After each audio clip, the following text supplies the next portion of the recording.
Hiring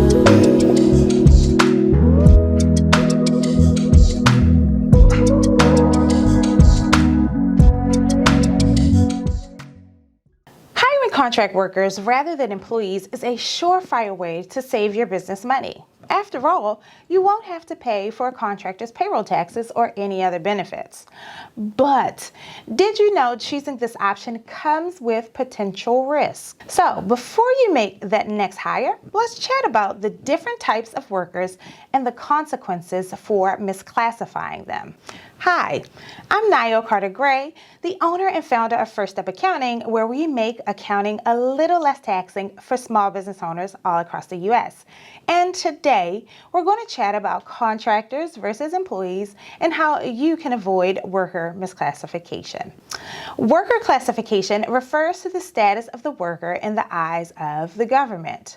Now, this matters because employees are generally entitled to wages and benefits and sometimes have more protections than contractors. A 2000 study commissioned by the U.S. Department of Labor stated that just misclassifying 1% of workers as independent contractors resulted in a $198 million hit to unemployment insurance funds paid to the government by employers annually.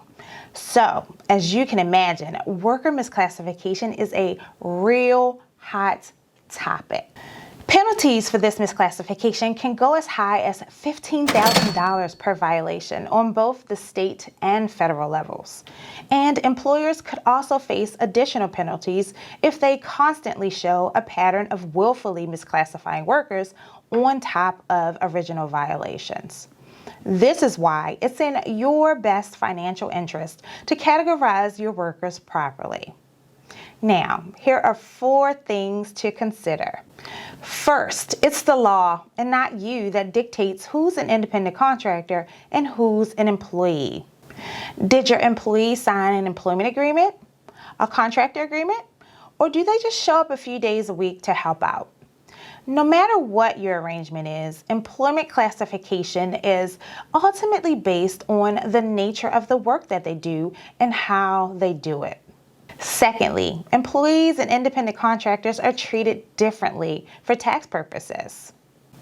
Companies are expected to pay certain taxes on behalf of their employees. This includes employment tax for both the state and federal governments, Social Security and Medicare taxes, and premiums for workers' comp and disability. On the flip side, companies don't need to pay these taxes for independent contractors. Instead, contractors are responsible for their own taxes. Third, sometimes independent contractors come with more liability. Imagine one of your workers just got hurt on the job and they go apply for workers' compensation. Or you stop working with them and they go file for unemployment. How they'll be able to recover often depends on their status. And in many cases, employees are the only ones who can receive workers' compensation or those unemployment benefits. Independent contractors, though, they may be able to sue you. And fourth, employees are subject to different work expectations. Some industries like healthcare and education are a jungle gym of rules and regulations that can have a real impact on your employees' lives. This isn't true across the employment spectrum, but if you are in a highly specialized or professional industry, you may need to document additional rules surrounding the work your employees do. And now you're wondering, who monitors employee classification?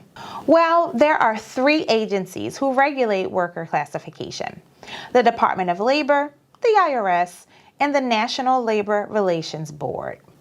Now, each of these agencies has their own set of tests to determine the correct classification, and each of these tests looks at 3 main categories in order to determine who controls the work and if the worker is truly independent. These 3 categories cover behavior. Does the company control or have the right to control what the worker does and how the worker does it?